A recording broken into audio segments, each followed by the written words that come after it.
DK ಮತ್ತು HDK ನಡುವೆ ಈಗ ನರೇಗಾ ವಾರ್ ಶುರು ಆಗಿಬಿಟ್ಟಿದೆ.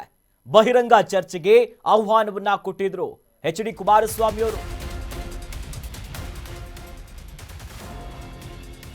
ಡಿಸಿಎಂ ಮತ್ತು ಎಚ್ಡಿಕೆ ನಡುವೆ ಈಗ ನರೇಗಾ ವಿಚಾರವಾಗಿ ವಾರ್ ಶುರು ಆಗಿಬಿಟ್ಟಿದೆ. ಬಹಿರಂಗ ಚರ್ಚೆಗೆ ಎಚ್ಡಿಕೆ ಆಹ್ವಾನವನ್ನ ಕೊಟ್ಟಿದ್ರು, ನಾನು ರೆಡಿ ಅಂತ. ಈಗ ಡಿಕೆಶಿ ಇಂದಲೂ ಕೂಡ ಎಚ್ಡಿಕೆ ಅವರ ಪಂಥಾಹ್ವಾನಕ್ಕೆ ರೆಡಿ ಅಂತ ಒಂದು ಗ್ರೀನ್ ಸಿಗ್ನಲ್ ಕೊಡ್ತಿದ್ದಾರೆ. ನಾನು ಯಾವಾಗ ಬೇಕಾದ್ರೂ ಕೂಡ ರೆಡಿ ಇದ್ದೀನಿ, 3 ದಿನಗಳಲ್ಲಿ ಯಾವಾಗಾದ್ರೂ ಕೂಡ ರೆಡಿ.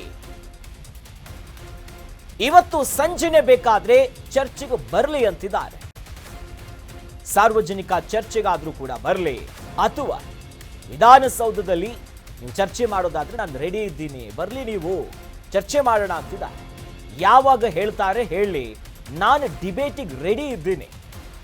ಅವರ ಪಾರ್ಟಿ ಅಧ್ಯಕ್ಷರು ಇಲ್ಲ, ಕುಮಾರಸ್ವಾಮಿ ಅವರು ಬರಲಿ ಇಲ್ಲಿ ಚರ್ಚೆ ಮಾಡೋದಕ್ಕೆ. ಬೆಂಗಳೂರಿನ ಅರಮನೆಯ ಮೈದಾನದಲ್ಲಿ ಈ ಹೇಳಿಕೆಯನ್ನ ಡಿಸಿಎಂ ಡಿಕೆ ಶಿವಕುಮಾರ್ ಅವರು ಕೊಟ್ಟಿದ್ದಾರೆ. ನೋಡಿ, ಮನ್ರೇಗಾ ಯೋಜನೆ ಇತ್ತು, ನಂತರದಲ್ಲಿ ಉದ್ಯೋಗ ಖಾತ್ರಿ ಯೋಜನೆಗೆ ರಾಮ್ಜಿ ಅನ್ನೋದಾಗಿ ವಿಕಸಿತ ಭಾರತದ ಪರಿಕಲ್ಪನೆಯಲ್ಲಿ ಇತ್ತೀಚೆಗಷ್ಟೇ ಅಧಿವೇಶನದಲ್ಲಿ ಇದನ್ನ ಪಾಸ್ ಮಾಡುವಂತ ಕೆಲಸ ಆಯಿತು. ಅಂದ್ರೆ ಮಹಾತ್ಮ ಗಾಂಧೀಜಿಯವರ ಹೆಸರನ್ನ ತೆಗೆದುಹಾಕಿರುವಂತ ಒಂದು ದೊಡ್ಡ ಮಟ್ಟದ ಕೋಲಾಹಲ ಶುರುವಾಯಿತು. ಇದೇ ವಿಚಾರವಾಗಿ ಒಂದು ಟಾಕ್ ವಾರ್ ಶುರುವಾಗುತ್ತೆ ಡಿಕೆ ಶಿವಕುಮಾರ್ ಮತ್ತು ಕುಮಾರಸ್ವಾಮಿ ಅವರ ನಡುವೆ. ಈಗ ಪಂಥಾಹ್ವಾನ ರೆಡಿ ಆಗಿದೆ, ಈ ವಿಚಾರವಾಗಿ ಚರ್ಚೆ ಮಾಡೋಣ, ನಾವು ರೆಡಿ ಇದ್ದೀವಿ ಅಂತ ಹೇಳಿದ್ರು. ಅದಕ್ಕೀಗ ಡಿಸಿಎಂ ಡಿಕೆ ಶಿವಕುಮಾರ್ ಅವರು ಕೂಡ ಬನ್ನಿ ಚರ್ಚೆ ಮಾಡೋಣ, ಯಾರು ಬೇಕಾದ್ರೂ ಕೂಡ ಬರಲಿ, ವಿಧಾನಸಭೆಯಲ್ಲಾದ್ರೂ ಕೂಡ ಚರ್ಚೆ ಆಗಲಿ, ಅಥವಾ ಬೇರೆ ಹೊರಗಡೆ ಬೇಕಾದ್ರೂ ಸಾರ್ವಜನಿಕವಾಗಿಯೂ ಕೂಡ ಚರ್ಚೆ ಮಾಡೋಣ.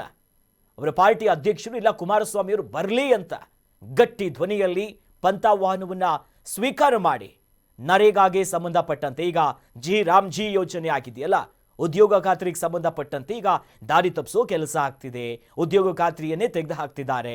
ಮಹಾತ್ಮ ಗಾಂಧೀಜಿಯವರ ಹೆಸರನ್ನ ಅಥವಾ ಅದು ಮುನ್ನೆಲೆಗೆ ಬರಬಾರದು, ಒಂದು ವ್ಯವಸ್ಥಿತ ಷಡ್ಯಂತ್ರಗಳಾಗ್ತಿದೆ, ಹೀಗೆ ಹಲವು ಆರೋಪಗಳು ಬರ್ತಾ ಇದೆ ಬಿಜೆಪಿ ಮೇಲೆ. ಈ ಯೋಜನೆ ತಂದ ನಂತರದಲ್ಲಿ ಈಗ ಕೇಂದ್ರ ಸಚಿವರಾಗಿರುವಂತಹ ಕುಮಾರಸ್ವಾಮಿ ಮತ್ತು ಡಿಕೆ ಶಿವಕುಮಾರ್ ಅವರ ನಡುವೆ ಮಾತಿನ ವಾರ ಶುರುವಾಗಿ ಪಂಥಾಹ್ವಾನಕ್ಕೆ ನೀನಾ ನಾನಾ ಬರಲಿ ಚರ್ಚೆ ಮಾಡೋಣ ಅಂತ ಸೈಗೆ ದೊಡ್ಡ ಮಟ್ಟದ ಚರ್ಚೆಗಳಾಗ್ತಿದೆ. ನಂಬರ್ ಆಫ್ ಕೇಸಸ್ ಅಂದ್ರೆ irregularities numbers and recoverable amount ಅಂತಕ್ಕಂಥದ್ದು, ಅದನ್ನ ಪ್ರಹ್ಲಾದ್ ಜೋಶಿ ಅವರು ಹೇಳಿರ್ತಕ್ಕಂಥದ್ದು. ಕೋಟಿ 11 ಲಕ್ಷ ಕೋಟಿ ಅಲ್ಲ, ಯಾಕೆಂದ್ರೆ ಖರ್ಚಾಗಿರೋದೇ 11 ಲಕ್ಷ ಕೋಟಿ. ಏನ್ ಹೇಳ್ತಾರೆ, 11,03,876 ಕೋಟಿ ಇಲ್ಲಿ ಇರ್ರೆಗ್ಯುಲಾರಿಟೀಸ್ ಆಗಿರ್ತಕ್ಕಂಥದ್ದು. ಅದು 11 ಲಕ್ಷ ಕೋಟಿ ಅಂತ ಹೇಳಿ ಇವರೇನೋ ಮಿನಿಸ್ಟ್ರು ಕನ್ಫ್ಯೂಸ್ ಮಾಡ್ಕೊಂಡಿರ್ಬೇಕು ಪಾಪ ನಮ್ಮ ಡೆಪ್ಟಿ ಸಿಎಂ ಅವರು. ಸುಮ್ಮನೆ ಹುಡುಗಾಟಿಕೆಗೆ ಇಲ್ಲ ಏನೋ ಪ್ರೆಸ್ಟೀಜ್ಗೋಸ್ಕರವಾಗಿ ಪ್ರತಿಷ್ಠೆಗೋಸ್ಕರವಾಗಿ ಈ ಯೋಜನೆ ತಂದಿರ್ತಕ್ಕಂಥದ್ದಲ್ಲ. ಇದನ್ನು ನಮ್ಮ ಡೆಪ್ಟಿ ಸಿಎಂ ಹೇಳೋರಲ್ಲ, ಎಂಥದ್ದು ಓಪನ್ ಡಿಬೇಟಿಗೆ ತಯಾರಾಗಿದ್ದೇವೆ.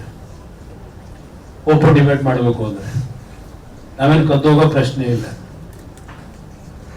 ಏನೇನಿದೆ ನಾವು ಸ್ವಲ್ಪ ಡಾಕ್ಯುಮೆಂಟ್ ಇಟ್ಕೊಂಡೆ ಮಾತಾಡೋದು. ಏನೋ ಪಾಪ ಅವೆರಡು ಹೇಳ್ಕೊಂಡವೆ ಕಾಂಗ್ರೆಸ್, ಅವ್ರ ಕೈಲಿ ಹೇಳೋ ಶಕ್ತಿ ಇಲ್ಲ. ನೆನ್ನೆ ಅದಿಂಥದ್ದು ಒಂದು ಪೇಪರ್ ಟೈಗರು ಅಂತ ಏನೇನೋ ಹೇಳ್ಕೊಂಡವೆ, ಅದೆಲ್ಲ ಇರ್ಲಿ ಒಂದು ಕಡೆ, ಮಾತಾಡೋಣ ಸಮಯ ಬರುತ್ತೆ.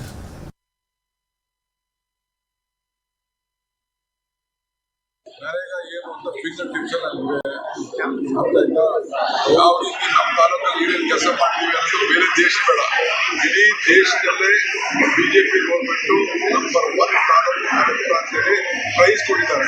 ಅದು ಕುಮಾರಸ್ವಾಮಿಗೂ ಪ್ರಹ್ಲಾದ್ ಜೋಶಿಗೂ